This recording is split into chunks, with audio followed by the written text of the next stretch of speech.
the good thing about optimizing and using our product is that you don't only reduce CO2, you reduce every emission from burning fuel. So we are not a carbon removal technology. We reduce everything else, water vapor, every other substance that we emit while flying.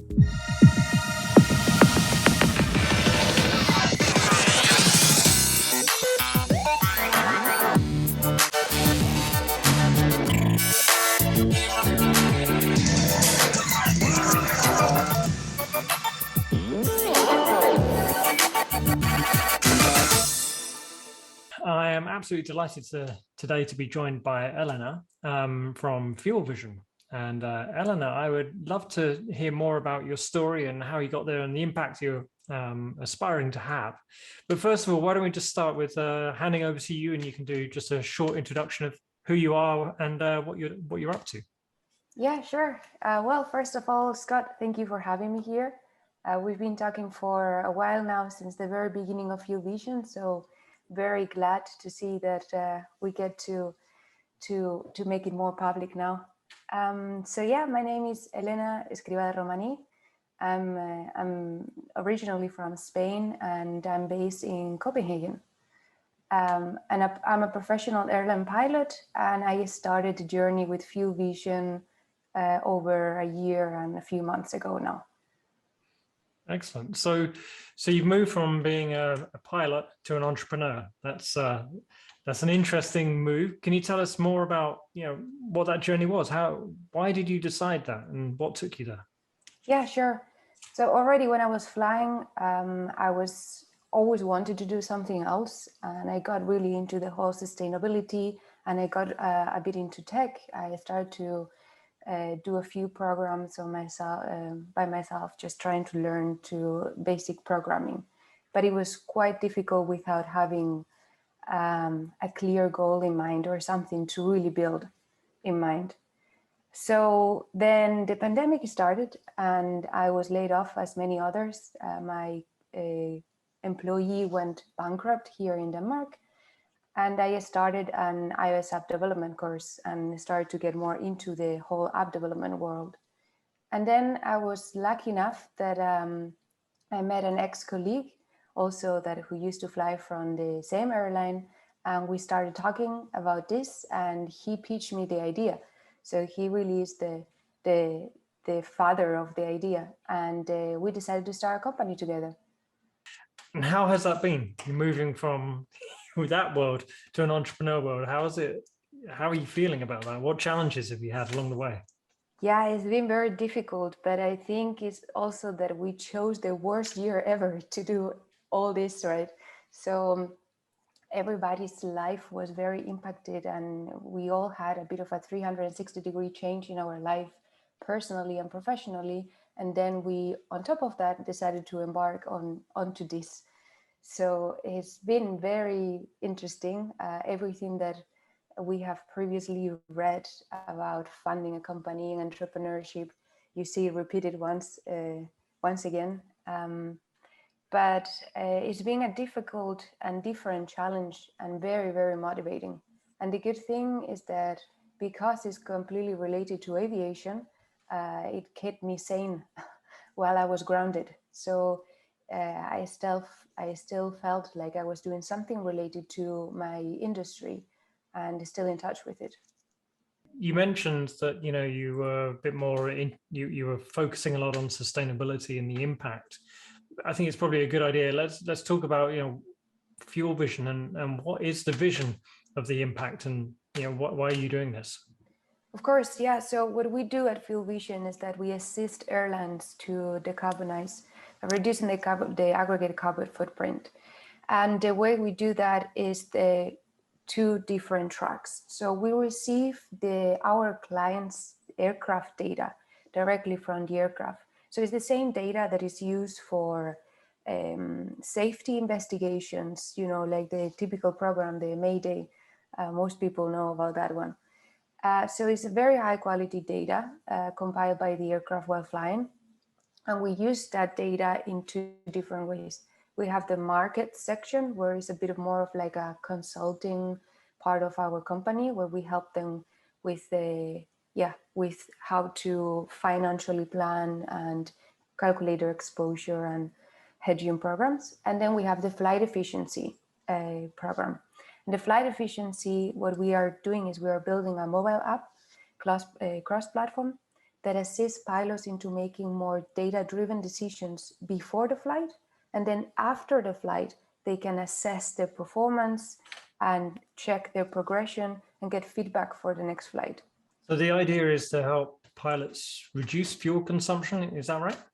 Yes, exactly. So we, in 2016, Virgin Atlantic Airways, and this is a bit how we kind of started and where the topic started. They performed a research with the National Bureau of Economics, I think it was called. And it was over a few months and 40,000 flights. They divided the pilot group in different groups, where they kept the control group, and then they had the informed group, where they told them they were just going to monitor fuel consumption. And then they had an extra group where they allowed them also to set targets to themselves. And then you had the last group where, on top of being able to set themselves targets, they were able to contribute with that savings to the NGO of their preference. So they were able to donate their savings, basically. And after those 8 months, I think it was, you could really see how everyone had completely improved on fuel efficiency, and how much actually the group that had set targets, ironically, have done much better than the ones contributing with the NGO, which you would have thought that it would have been a different way, right? And then after a few months, they can see, after they finished the research, they saw how the complacency kicked in again. And then they started to get worse and worse. Worse, always better to the start point from the beginning of the research. So we realized how much impact pilots have. And we realized what the motivation and engaging pilots and frontline personnel does in fuel efficiency. And that is directly linked to emissions, and that's where our whole mission is based on. I hadn't quite realized how much the pilot was in control of kind of the variables during flight. That sounds silly when I say it out loud, but I didn't realize that by changing a behavior in the pilots, you could change consumption. Is it a big difference that you can have there? Is there a big impact, or is it fractions of percent? No, it is a big impact, actually. And the other day, talking with non-aviation people, I realized that not many people know this part, which for me was just automatic and everything made sense. So I'm going to start there. But pilots, we are the ones who choose how much fuel we want to bring on board of the aircraft. So the way that we work is that you have your schedule, you have your roster, and you go to the office in the morning or in the evening or whatever, and you receive an operational flight plan, we call it. And this is tailored by the airline, and it specifies the weather conditions, the amount of passengers, amount of cargo, the route, and how much fuel do you need. But all this is based on some very conservative legal restrictions, right? And it's not always 100% accurate. And the example that I always give is that when we were flying here from Copenhagen to Berlin, for example, they would always give us the most conservative departure, the most conservative route, and the most conservative arrival. So I knew by my experience that those 600 kilos extra, we didn't burn them every day. So the aim of our product is not to replace these flight plans, neither is to replace pilots. What we are building is a tool that assists them to make better decisions. Because that way, in the pre-flight flow, they can see how much historically everyone else has burned. So they know what to expect, and therefore they know how to plan for. And then another key thing that I realized needed to be explained is that the heavier the aircraft is, the more fuel you bring on board, the more fuel you consume. Is the same as a car, right? So that has already like a huge impact. And then there is a lot of things that we can do analogies about as driving, right? But the amount that you use your brakes, or how do you even change gears, or the speed, the acceleration. There is so many different ways that flying airplanes can make a lot of impact on the direct consumption. That's interesting. I've actually sat with a friend of mine at the front of an Airbus as they were preparing to take off from LAX. And I've been with them as they've gone through all the books and the flight plans and done the safety logs and all of that stuff. And I saw how they were kind of looking at the different routes and, you know, checking the amount of fuel and all of that. So I understand kind of that piece, that's within the control of the pilot. However, I hadn't really, and it's obvious as you say it now, I think, that it's, you know, like driving a car. If you slam your foot on the accelerator, you're going to burn a lot more fuel than you need to get yourself going. You know, I guess the same, you're saying the same is true when you're flying.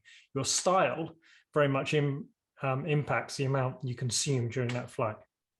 And that's the obvious level, right? But then we have another extra layer of non-obvious things that as a pilot, you don't have in your prior knowledge. So you cannot make decisions, informed decisions based on. And those things are, for example, leasing. So as an airline, you might have like 100 aircraft fleet, but that doesn't mean that every aircraft has the same type of contract. So depending on the contract, you might want to fly longer or fly shorter because of the maintenance contracts, because of the lease type of contract. So that also has an impact on how much fuel you should be burning. So it's all kind of like in relation to put like time cost and fuel cost and what is heavier in this part. Then there is other aircraft that, for example, they have every aircraft has a fuel bias. And that's like also every car. The engines are not exactly the same. And if you have one very new engines, then you have a lower fuel bias. So those are things to take into consideration, and we don't normally have that kind of information. And again, one of the things of our product is that is built by pilots for pilots. Both the co-founders, we are pilots, and we have flown over 15,000 hours of flight together. And my co-founder also has like a background in cross-country soaring, so very into the basics and physics of gliding. But we do not aim to make any pilot think that we are better than them, because it's not about that. It's about providing a tool that gives you confidence and makes your life easier and your decision making quicker. You're looking to be able to reduce consumption, reduce CO2 emissions. You know, I've spoken to a number of companies that are looking at the future of flight, from the ability to beam electricity directly to the plane and power the flight purely by off-board electricity, which is currently a kind of scary idea. But when he explained it, it's like, okay, I can see how that could work. So there's lots of innovations coming. Hydrogen as well, another one. So why your approach and why now? Yeah, so that's also something that we keep saying to ourselves and to everyone else, is that we don't live for tomorrow what we can do today. And we believe that real impact starts from today. And in the future, with sustainable fuels, hydrogen, any kind of energy resource that you'll use, you also need to optimize. If you look at the prices of the new type of technologies out there now, if we start with SAF, for example, is a 300% increase of cost, which means that airlines are already really struggling nowadays with their operational costs being fueled 25 to 30% of their normal costs. So it's something that they will need to optimize no matter what. And kind of diverting a bit of that question, but we bring so much more than just optimization. Because if you keep your personnel motivated and engaged and wanting to have like a positive impact, that repercutes everywhere else in the company, right? So yeah, now that's really interesting. You know, there is a massive surge for people to find meaning and purpose in their work. I think we all see that at the moment. There was a big headline that came up on my phone yesterday about that. What is meaningful work and how do you find it? So There's definitely that, which I think, I hear you say that as well as the optimization, it's helping to keep staff engaged. And again, we're in that what they call the Great Resignation. Yes. So keeping staff engaged is critical. But in terms of the optimization thing and reducing that impact, having that impact, reducing the carbon dioxide, how much of an impact do you think you can have on one plane or 100 planes? There is also a very interesting thing that when I talk to these very positive people about 2030 and the technologies out there, right, that they keep forgetting, and is that sustainable air fuels, for example, there has been scientific research and papers saying that they increase radiation significantly, and they increase NOx as well significantly. So sometimes I feel like that meme of like the water tank and it just like smashing that plaster on top of the leak.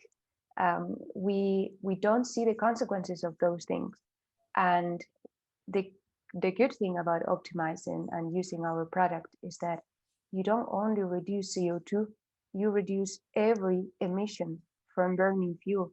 So we are not a carbon removal technology. We reduce everything else, water vapor, every other substance that we emit while flying. And in terms of impact, I can tell you about our proof of concept.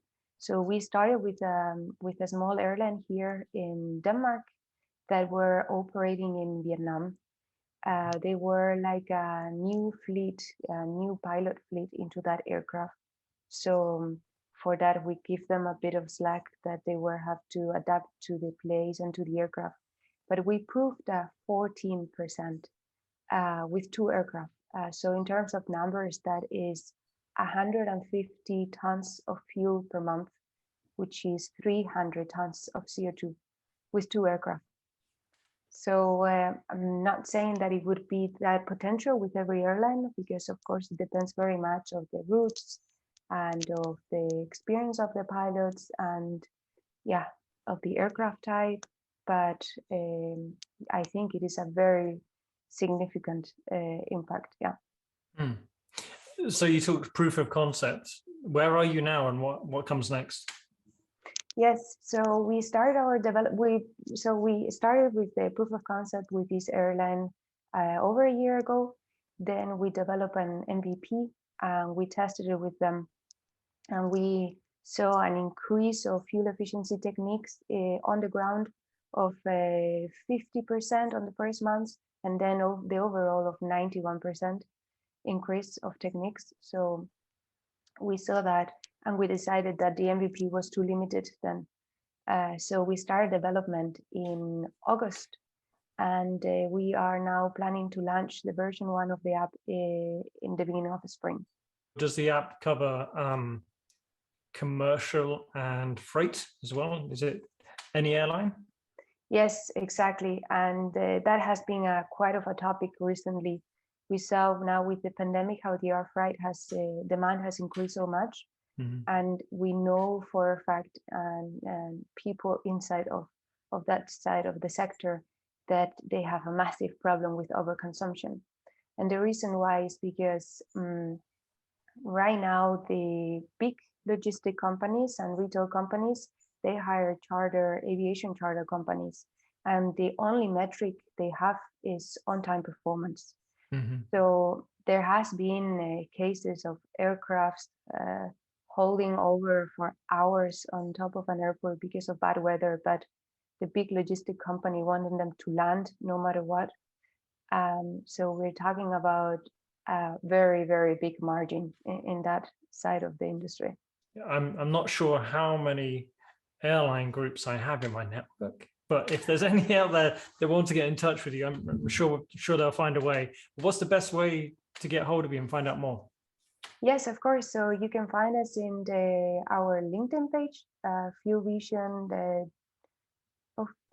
the FuelVision.io, I believe. I will leave it in a link. And I'll put the links in down here, so perfect. That's fine. And through our website as well, or through me directly, or through my co-founder, Sam Westersen, also on LinkedIn. Yeah, and in our website there is a contact form as well with our email. So anywhere there, we are very keen to talk to everyone and discuss the problems that the industry is having at the moment and how can we help them to put a solution. No, that's brilliant. And I joked about airline groups, but there are a number of greener travel companies that I'm interacting with, and I'm sure this would be very interesting for them to maybe talk with you about, to cover, but maybe also integrate into their offerings and their practices as well. So I'm hoping they'll pick up on this, and if they don't, I'll reach out to them directly. But with that, yeah. Before we wrap up, is there anything that I've missed, anything that you want to tell us that we haven't covered already? Yeah, maybe just saying that, kind of following what you just mentioned, we do believe that at some point electrification will have a good improvement and everything else, and in this type of part of the technologies, and almost that every airline will need sort of a sustainable certification in order to fly. So we can see how our competitor landscape has increased a lot for the last year. So the market is there, and it's just jumping into it yesterday already. Good. Well, I hope you can really have a big impact on the market today, because that's what we say. We can't slow things down fast enough right now. So the more people we have coming at different angles, the better it is. So I really wish you the best of luck with all of this. And with that, I just want to say thank you ever so much for sharing your story and telling us more about what you do. And to everybody who's watching, please do like, share, subscribe, and tell everybody about this. It's very interesting. Thank you ever so much, Elena. Thank you so much, Scott.